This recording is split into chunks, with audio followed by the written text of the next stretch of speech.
shacabka ku dhaqan tuulada Gaaluun ee ka tirsan degmada Mubaarak ee gobolka Daawo oo warbaahinta SRTB halkaas kula hadlay ayaa sheegay in buundadani muhiimad weyn u leedahay dhanka isu socodka gobolada Daawo iyo Liibaan waxaana xukuumadda dawladda deegaanka Soomaalida ka codsadeen in wax lagu qabto buundadani. dawladda waxaan ka codsanaynaa maadaama ay wadadan halbowlaha wadnaha ee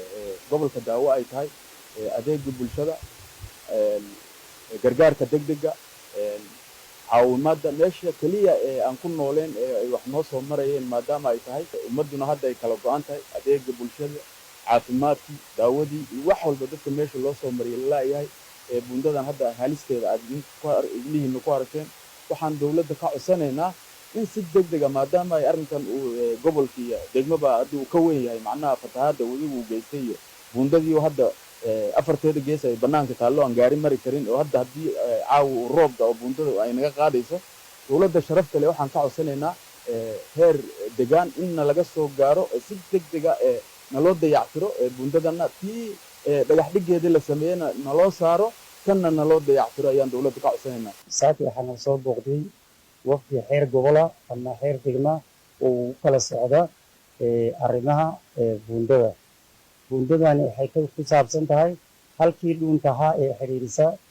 deegaankeena iyo gobolka Daawo. gobolka Daawo maadaama webigu uu ka jiro uu fatahay buundadiiba uu qalqal geliyay maadaama ay buundadu ay qalqal gashay meeshiiba labada dhanba webiga uu ka maray gaadiidkuna wuu ka gooyay gaadiidku uu ka gooyay hoos webiga wuu ka qoday labada dhanba wuu ka maray webigii rabbaani ahaa ee bari hore la shareena wuu fatahay inuu la tago ayaa diyaara haddaanan dawladda ka soo gaarin. dhinaca kale kusimaha gudoomiyaha maamulka degmada Mubaarak ahna madaxafiisadka caafimaadka degmada mudane Cabdiwali Bishaar oo warbaahinta isna halkaas kula hadlay ayaa sheegay in buundadan Gaaluun ay baahi weyn u qabaan shacabka dhanka isu socodka gobolada Daawo iyo Liibaan. ugu dambeyn buundadan Gaaluun ayaa ah mid ahmiyad weyn u leh shacabka ku dhaqan gobolada Daawo iyo Liibaan haddii la dhameystirana wax badan ka bedeli doonta nolosha bulshada. Bashiir Cabbaas Cali warbaahinta deegaanka Soomaalida SRTB degmada Mubaarak ee gobolka Daawo.